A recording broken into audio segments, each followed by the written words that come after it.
الحمدللہ رب العالمین الصلاۃ والسلام علی سید الانبیاء والمرسلین وعلی آلہ واصحابہ اجمعین اما بعد اعوذ باللہ من الشیطان الرجیم بسم اللہ الرحمن الرحیم الحمدللہ تعالی ثم الحمدللہ تعالی رب ذوالجلال کے احسان اور کرم سے آج آپ کا سبق شروع ہوگا سورہ آل عمران کی 189 نمبر آیت شریفہ سے آگے۔ ملاحظہ کیجیے گا، اعوذ باللہ من الشیطان الرجیم بسم اللہ الرحمن الرحیم ان فی خلق السماوات والارض واختلاف اللیل والنہار لآیات لأولی الالباب۔ ان فی خلق السماوات، بے شک آسمانوں کی تخلیق میں، والارض اور زمین کی تخلیق میں، واختلاف اللیل والنہار اور یہ اختلاف ہونا، مختلف ہونا دن کا اور راتوں کا، لآیاتن یہ بلا شک و شبہ دلیل ہے، ضرور بے ضرور یہ نشانی ہے، کن کے لیے؟ لأولی الالباب، ان لوگوں کے لیے جو عقل مند ہیں۔ لب کہتے ہیں مغز کو، جس طرح وہ ایک دوائی ہے لبوب کبیر، چیزوں کے مغزیات وغیرہ، لب مغز کو، یعنی یوں کہیے جن کے دماغ میں، جن کے سر میں بھیجا ہے نا، عقل ہے جن کو، یہ نشانیاں ان کے لیے ہیں۔ کافر بے عقل ہوتا ہے، جاہل ہوتا ہے، جانور سے بدتر ہوتا ہے۔ غور و فکر کا اس میں رب کائنات نے گویا مادہ نہیں رکھا ہے، جس طرح جانوروں میں بھی غور و فکر کا مادہ نہیں ہے۔ غور و فکر کا مادہ یہ انسان کی خصوصیت ہے، سوچتا ہے انسان ہے، غور و فکر کرتا ہے کہ میرا ماضی کیسا گزرا ہے، حال کیسا ہے، مستقبل کیسے گزرے گا، یہ غور و فکر انسان کرتا ہے، جانور نہیں کرتا۔ کافر جانوروں سے بھی بدتر ہیں۔ رب ذوالجلال اس لیے فرمایا کہ یہ ان کے لیے ہے جو اولو الالباب ہیں، جن کو اللہ نے عقل کی دولت عطا فرمائی ہے، عقل سلیم کی دولت، یہ ان کے لیے اللہ تعالیٰ کے قدرت کے دلائل ہیں۔ ان فی خلق السماوات، بے شک یہ جو آسمانوں کی تخلیق ہے اس میں بھی دلیل ہے۔ اللہ اکبر، اللہ اکبر۔ میرے نبی ایک اشعار گرامی قدر ہے، مفہوم حدیث ہے کہ جو آدمی رات کو اپنے بستر پر لیٹا ہو، سیدھا لیٹا ہو، آسمان کے ستاروں کو دیکھ کر ان میں غور و فکر کرے اور کہے میرا رب کتنا عظیم خالق ہے، جس نے اتنا حسین و جمیل آسمان بنایا، میرا رب کتنا عظیم خالق ہے، مالک ہے، اے پروردگار عالم تو میری بخشش فرما دے، تو رب کائنات اس کی مغفرت فرما دیتا ہے۔ اللہ تعالیٰ فرماتا ہے وَلَقَدْ زَيَّنَّا السَّمَاءَ الدُّنْيَا بِمَصَابِيحَ، ہم نے آسمان دنیا کو ستاروں سے مزین کر دیا ہے۔ انسان غور و فکر کرے، دور دور تک ستاروں کو دیکھے، دن اور رات میں غور و فکر کرے، یہ کتنی پابندی کے ساتھ سورج طلوع ہوتا ہے اور کتنی پابندی کے ساتھ یہ غروب ہوتا ہے۔ چاند کس طرح 29 یا 30 تاریخ کو نظر آتا ہے، آہستہ آہستہ بڑھتا چلا جاتا ہے، بڑھتا چلا جاتا ہے، پھر اپنے پورے عروج کو پہنچ جاتا ہے، وہ بدر بن جاتا ہے، 14ویں رات کا چاند بن جاتا ہے، پھر کم ہونا شروع ہو جاتا ہے، حتی عاد کالعرجون القدیم، یہاں تک کہ وہ کھجور کی پرانی چھڑی کی طرح باریک ہو جاتا ہے۔ رب کائنات کے قدرت کے دلائل ہیں۔ اور آپ جانتے ہیں کہ جب سے رب کائنات نے آسمان کو تخلیق فرمایا، جب سے میرے مولا نے سورج کو بنایا، جب سے رب ذوالجلال نے چاند کی کشتی کو چلایا، اس وقت سے لے کے آج تک ان میں کوئی نقص نہیں آیا۔ یہ نہیں کہ یہ مرمت ہونے کے لیے گئے ہوئے ہیں، انہوں نے چھٹی کر لی ہے، انہوں نے اپنے فرائض کی تکمیل میں معمولی سی کوتاہی بھی برتی ہو، کبھی بھی ایسے نہیں ہو سکتا۔ میں نہیں جانتا کتنے سال ہیں، کروڑوں سال ہیں، اربوں سال ہیں، خربوں سال ہیں، یہ اس سے بھی زیادہ عرصہ گزر چکا ہے، یہ میرا اللہ جانتا ہے۔ جب سے رب کائنات نے زمین و آسمان کو تخلیق فرمایا، یہ اپنا فریضہ سر انجام دے رہے ہیں۔ اور پھر ان میں جو اختلاف، یہ بھی رب کائنات کے قدرت کی کتنی بڑی دلیل ہے۔ گرمیاں جب آ جاتی ہیں، زمین تو یہی ہوتی ہے، سورج بھی وہی ہوتا ہے، آسمان بھی وہی ہوتا ہے، تو حالت کیا ہو جاتی ہے گرمیوں میں، آپ اچھی طرح جانتے ہیں۔ پھر جب پروردگار عالم جل وعلا ان گرمیوں کو سردیوں میں تبدیل فرما دیتا ہے، سورج بھی وہی ہوتا ہے، زمین بھی وہی ہوتی ہے، مگر موسم بدل جاتے ہیں۔ رب کائنات کی قدرت کی دلیل ہے۔ اور پھر آسمان میں رب کائنات جل وعلا نے ہر چیز کے خزانوں کو رکھا۔ خلا کی کائنات جل وعلا کی یہ قدرت کاملہ ہے۔ آسمان کی جانب سے وہ بارش کے قطرے ٹپکتے ہیں، وہ کہاں سے آتے ہیں؟ بادل سے۔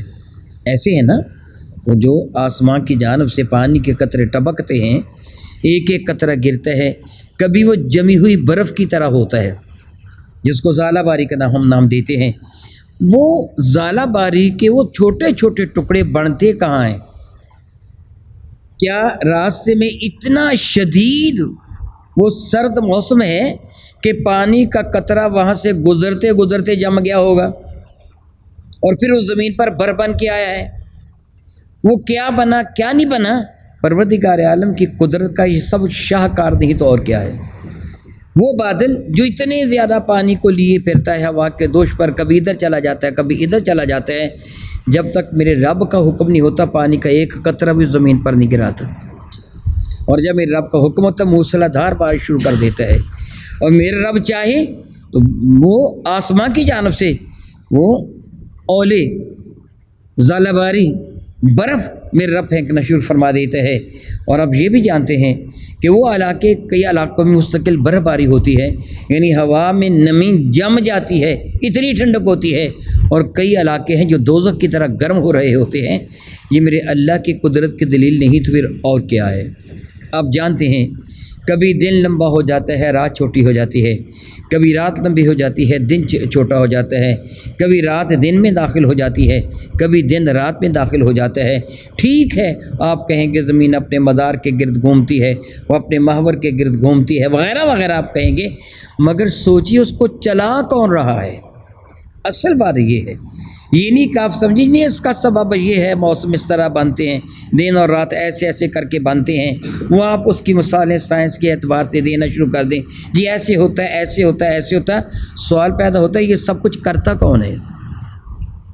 جب ایمان والا رب کائنات جل وعلا کی قدرت کے دلائل کو دیکھتا ہے تو بے ساختہ اس کی زبان سے نکلا سبحان اللہ ما خلقت ھذا باطلا، میرا اللہ سبحان ہے، اس کی جانب کسی عیب کی نسبت کی ہی نہیں جا سکتی، میرے اللہ نے کچھ بھی بیکار پیدا نہیں کیا۔ اللہ اکبر اللہ اکبر اللہ اکبر اللہ اکبر۔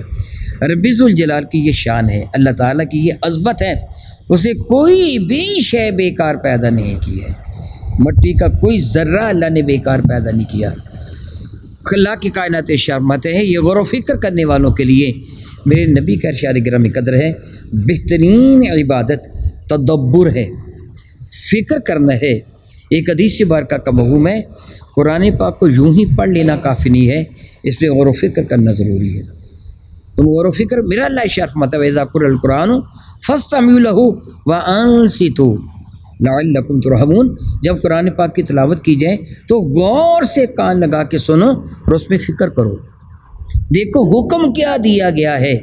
قرآن پاک کو نازل کرنے کے ایک مقصد تو ہے نا، اللہ نے جو قرآن پاک نازل فرمایا اس پہ اللہ تعالیٰ نے جو ہدایات عطا فرمائی ہیں، اگر ہم ان کی جانب توجہ ہی نہیں دیتے، خالی پڑھے چلے جاتے ہیں، اور یہ کتنی بڑی بات ہے، کتنی بڑی بات ہے، ہمیں سمجھ بھی نہ آئے، خالی پڑھ بھی لیں تو پھر بھی ثواب مل جاتا ہے، ایک ایک حرف کی ادائیگی پر 10 ایک کے مل جاتی ہیں، سمجھے کچھ بھی نہ، صرف پڑھ ہی لیں تو جو سمجھ کر پڑھتا ہے اس کا درجہ کتنا بلند ہو جاتا ہوگا، کتنی عظمت میسر آ جاتی ہوگی۔ قرآن پاک میں غور و فکر کرنے کا حکم دیا گیا ہے، ان فی خلق السماوات والارض، بے شک یہ جو تخلیق فرمایا ہے اللہ تعالیٰ نے آسمانوں کو، والارض اور زمین کو۔ میں نے آسمان کے بارے میں تھوڑی سی بات کی، زمین میں غور کیجئے، زمین میں کتنے خزانے چھپے ہوئے ہیں۔ انسان کو دفن کیا جاتا ہے زمین میں، کچھ عرصے کے بعد انسان کا گوشت پوست ملتا ہے، بتائیے بنا، بلکہ کیا بن جاتا ہے وہ مٹی کیا ہے، زمین ہے نا، وہ زمین کا حصہ بن جاتا ہے، جو گوشت پوست ہوتا ہے وہ زمین کا حصہ بن جاتا ہے۔ رب کائنات کے قدرت کی کتنی بڑی دلیل ہے، پھر وہ مٹی کی شکل اختیار کر جاتا ہے، وہی چیز بن جاتی ہے جو دوسری مٹی ہے، اور پھر دیکھیے اسی مٹی سے رب کائنات جل وعلا کیا کچھ پیدا فرما دیتا ہے۔ آپ کے کھیتوں کی جو ہریالی ہے اسی مٹی کے صدقہ سے ہے، پھولوں کی جو رانائی ہے، جو اس کے اندر رنگ ہیں، جو خوشبو ہیں، جو ذائقے ہیں، سب مٹی سے نکلے ہیں۔ پھلوں میں جو شیرینی ہے، جو خوشبو ہے، جو ذائقہ ہے، سب مٹی سے نکلا ہے۔ اس مٹی میں اللہ تعالیٰ نے کیا کچھ رکھ دیا ہے، کتنے خزانے ہیں جو مٹی سے کانوں کی شکل میں، کبھی تیل نکلتا ہے، کبھی لوہا نکلتا ہے، کبھی تانبا نکلتا ہے، کبھی پیتل نکلتا ہے، کبھی سونا نکلتا ہے، کہیں چاندی نکلتی ہے، کہیں نمک نکلتا ہے، کہیں تیل نکلتا ہے، کہیں کوئلے، معلوم نہیں کتنی قیمتی ترین معدنیات جو علمون وغیرہ اس زمین سے نکلتے ہیں۔ یہ سب کچھ پروردگار عالم کی قدرت کی دلیل نہیں تو اور کیا ہے؟ رب الجلال فرماتا ہے زمین میں غور و فکر کب کر کے دیکھو، میری قدرت کے دلائل تم کو نظر آ جائیں گے۔ زمین میں جو آپ چیز دفن کرتے ہیں، بوتے ہیں، مولی، آلو، شکرکندی، پیاز، لہسن، وہ جو جڑیں ہیں وہ قابل استعمال ہیں زمین میں دفن۔ وہ بتائیے یہ سب کچھ زمین میں کس طرح پیدا ہو جاتا ہے؟ ان کی اپنی محض طاقت تو نہیں ہے نا، خوراک کہاں سے ملتی ہے اس کو؟ زمین سے خوراک ملتی ہے۔ پروردگار عالم ان کو بھی، اور کئی وہ پھلوں اور پھولوں کی شکل میں ہے، ان کو بھی، تناور درخت بھی، ان کو بھی پروردگار عالم جل وعلا غذا مٹی سے عطا فرماتا ہے۔ مٹی میں رب کائنات نے کیا کچھ رکھ دیا ہے، کتنی دولتیں رب کائنات نے زمین میں پنہا فرما دی ہیں۔ فرماتا ہے میری قدرت کی دلیلیں دیکھنی ہو تو آسمان کو دیکھو، میری قدرت کی دلیلیں دیکھنی ہو تو مٹی کو دیکھو۔ واختلاف اللیل والنہار، اور دن اور رات میں جو اختلاف ہوتا ہے، کبھی دن لمبا ہو گیا، رات چھوٹی ہو گئی، کبھی رات لمبی ہو گئی، دن چھوٹا ہو گیا، روشن و تابہ دن کو کر دیا، سیاہ اندھیری رات کو کر دیا، پھر چاند اور سورج کو پیدا فرما دیا، پھر چمکتے دمکتے ستاروں کو پیدا فرما دیا۔ یہ سب کچھ اللہ تعالیٰ کی قدرت کے دلیل ہے۔ فرماتا ہے آیات لاولی الالباب، ان میں نشانیاں ہیں، دلائل ہیں ان لوگوں کے لیے جن کو عقل کی دولت اللہ تعالیٰ نے عطا فرمائی۔ اے کاش مسلمان ان آیات پر غور کریں، اور وہ سائنس کی کتنی چیزیں ایجاد کر سکتے ہیں غور و فکر کر کے۔ کافر غور و فکر کرتا ہے، اسے ان معدنیات کی خصوصیتوں کا پتہ چلتا ہے، مگر اس کا دھیان اس کے خالق کی جانب نہیں جاتا۔ ایمان والا غور و فکر کرتے ہے تو اس کا دھیان خالق کی جانب جاتا ہے کہ اللہ تعالیٰ جل وعلا کس قدر قادر ہے۔ ارشاد فرماتے ہیں الذین، وہ کون لوگ ہیں جو اولو الالباب ہیں، جو عقل والے ہیں، وہ کون ہیں؟ فرماتا ہے لآیات لاولی الالباب، یہ نشانی ہے عقل مندوں کے لیے۔ وہ کون ہیں؟ الذین یذکرون اللہ قیاما وقعودا، وہ لوگ ہیں جو ہمیشہ اللہ کا ذکر کرتے رہتے ہیں، اللہ کو یاد کرتے رہتے ہیں، حالت قیام میں بھی، قعودا اور بیٹھے ہوئے بھی، وعلی جنوبہم اپنے پہلوؤں کے بل لیٹے ہوئے بھی، یتفکرون فی خلق السماوات والارض، وہ غور و فکر کرتے ہیں آسمان کی تخلیق میں اور زمین کی تخلیق میں، اور کہتے ربنا ما خلقت ھذا باطلا، اے ہمارے پالنے والے تو نے کسی بھی شے کو باطل پیدا نہیں کیا ہے، بیکار پیدا نہیں کی ہے کسی بھی شے کو۔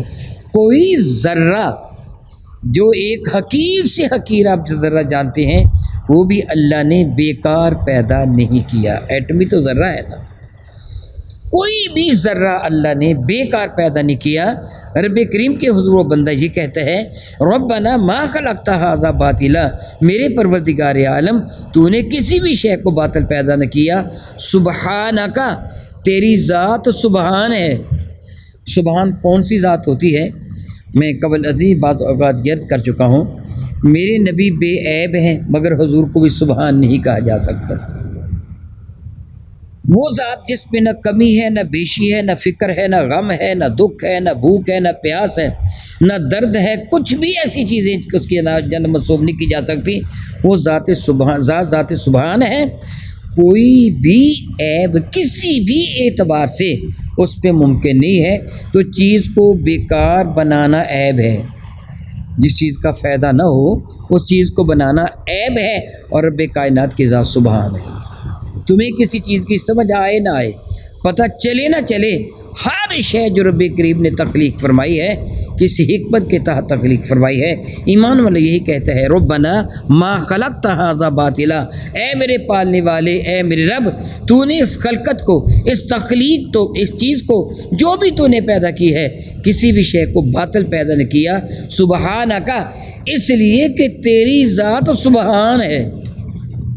سبوحیت تیری جانب منسوب ہے، سبحان تو ہے، فقنا عذاب النار، پس اے سبحان، اے وہ ذات بابرکت، ہم کو آگ کے عذاب سے محفوظ فرما لینا۔ اللہ اکبر، اللہ اکبر، اللہ اکبر۔ سیدنا علی المرتضیٰ کرم اللہ تعالی وجہ الکریم، سیدنا ابن عباس رضی اللہ تعالی عنہما اور بعض دیگر صحابہ کرام سے یہ آیہ برکہ نماز سے متعلق ہے۔ وہ یہ فرماتے ہیں کہ اللہ تعالیٰ جل اس میں نماز کا حکم دیا، کھڑے ہو کر پڑھو، بیٹھ کر پڑھو، اگر ایسے نہ ہو سکے تو لیٹ کر پڑھو۔ جس طرح عامہ اکرام ارشاد فرماتے ہیں کہ اگر آدمی کھڑا ہو کر نماز نہ پڑھ سکے، کھڑا ہونا اصل ہے، میں کئی مرتبہ یہ بیان کر، فرض نمازوں میں قیام فرض ہے، جو واجب ہے ان میں قیام واجب ہے، جو سنت ہے اس پہ قیام سنت ہے، نفل میں قیام نفل ہے۔ تم نماز فرض ادا کرو تو قیام کھڑے ہو کر ادا کرنا فرض ہے۔ جتنی دیر تک بھی تم کھڑے ہو سکتے ہو اتنی دیر تک تم کو کھڑے ہونا ہوگا، اور اگر کھڑے نہ ہو سکو تو پھر بیٹھ جاؤ۔ علماء کرام نے اس کی تصریح یوں فرمائی ہے کہ اگر آدمی اتنی دیر تک کھڑا ہو سکتا ہے، وہ تکبیر تحریمہ کہہ سکتا ہو تو تکبیر تحریمہ کہنے کی مقدار میں ہی کھڑا ہو جائے، بلا وجہ بیٹھ کر نماز نہ پڑھے۔ جس طرح ہماری یہ عادت بن گئی ہے کہ اچھے بھلے آدمی چلتے پھرتے نماز کا وقت آتا ہے تو بیٹھ جاتے ہیں، باتیں کرنا چاہیں تو مطلب کتنی دیر تک کھڑے ہو کر باتیں کرتے رہتے ہیں، لیکن نماز کی باری آئے وہ بیٹھ کر نماز ادا کرتے ہیں۔ یہ درست نہیں ہے۔ اللہ تعالیٰ نے قیام کو حکم دیا ہے کہ یہ نماز کے اندر تمہارا کھڑا ہونا، وہ سیدنا علی مرتضیٰ فرماتے ہیں یذکرون اللہ، یہاں ذکر سے مراد اقم الصلاۃ لذکری، اللہ فرماتا نماز ادا کر میرے ذکر کے لیے، نماز اللہ تعالیٰ کا ذکر ہے۔ وہ فرماتے یا فرمایا قیامن، کھڑے ہو کر نماز پڑھو، کھڑے ہو کر نہیں پڑھ سکتے قعودن، پھر بیٹھ کر پڑھ لو، بیٹھ کر بھی نہیں تو علی جنوبہم، وہ اپنے پہلوؤں کے بل لیٹ کر۔ علماء کرام ارشاد فرماتے سے مراد یہ ہے کہ اگر آدمی کھڑا ہو کر نماز نہ پڑھ سکے پھر ترجیحاً کیا کیا جائے گا، اس کو پہلو کے بل چارپائی پہ لٹایا جائے گا، اس کا چہرہ حرم کعبہ کی جانب کر دیا جائے گا۔ یعنی چارپائی پاکستان میں ہمارے ہاں اس کا جو سرحاندہ اور پائیں تھی وہ شمال جنوبر کر دی جائے گی، اس کی پشت مشرق کی جانب ہوگی، اس کا چہرہ حرم کعبہ کی جانب ہوگا۔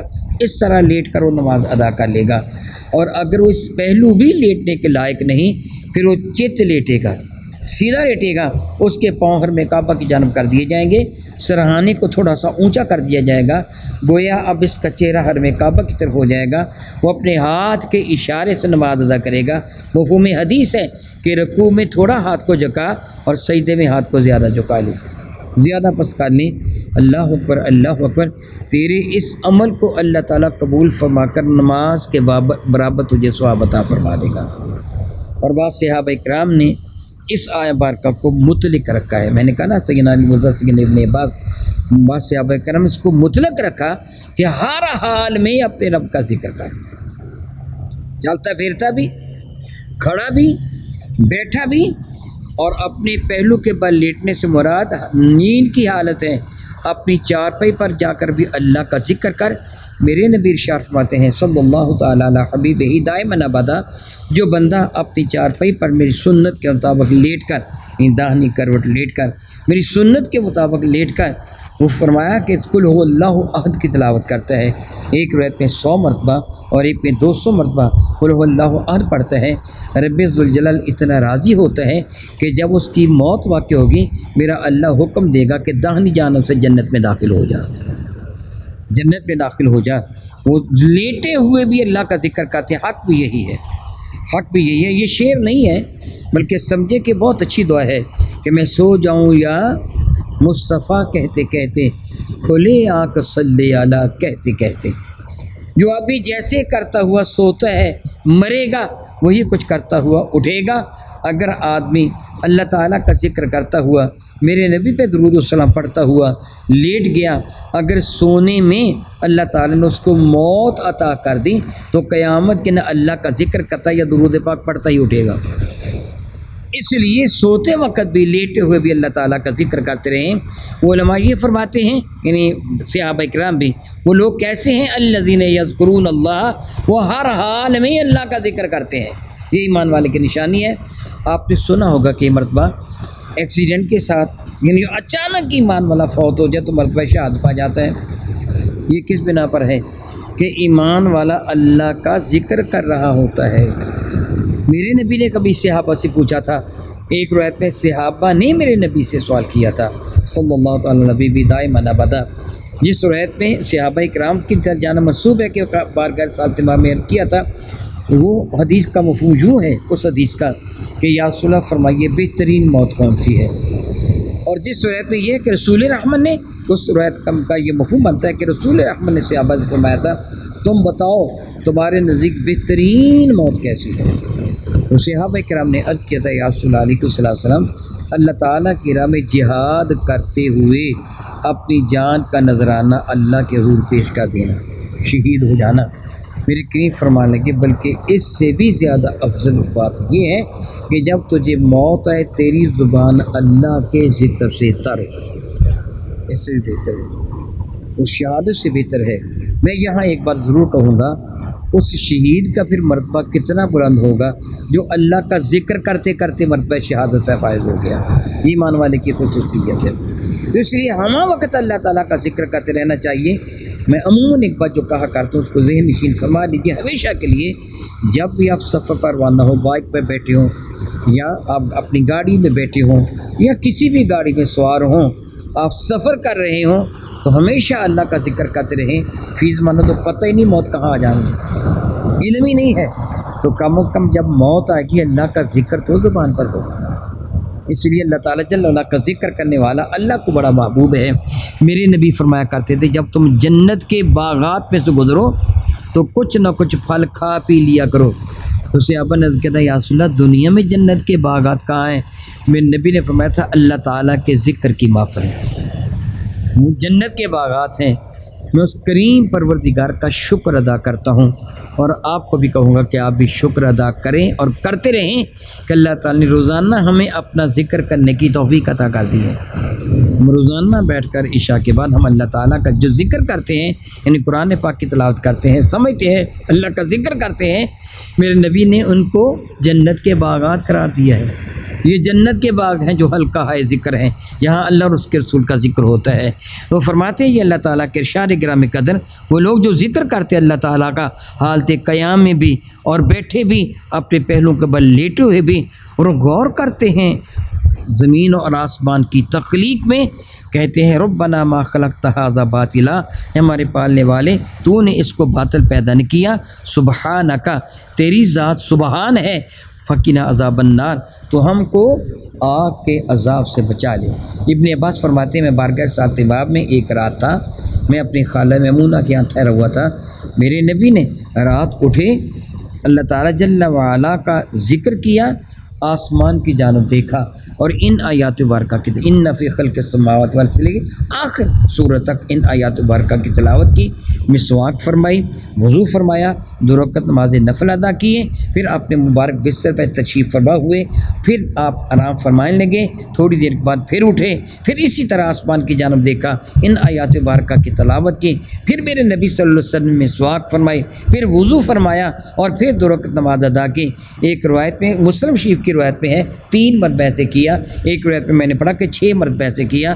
گویا میرے نبی نے بار بار یہ عمل فرمایا. صحیح مسلم کی روایت کے مطابق حضور نے 3 مرتبہ ایسے فرمایا، گویا 6 رکعت نماز نفل ادا کی، اور دوسری روایت کے مطابق 12 رکعت نماز نفل عشاء سے لے کے فجر تک کا اپنے مختلف اوقات میں تلاوت فرمائی، اور ہر مرتبہ ان مقدس آیات مبارکہ کی تلاوت فرمائی، آسمان کی جانب دیکھ کر.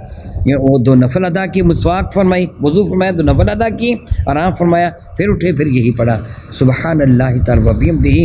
گویا ہمارے نبی نے ہمیں یہ سبق عطا فرما دیا. ان آیات مبارکہ میں غور و فکر کرو، اللہ تعالیٰ کی قدرت کے مظاہر تمہیں نظر آئیں گے. او کما قال اللہ تبارک و تعالی واللہ تعالی اعلم باسرار کتاب.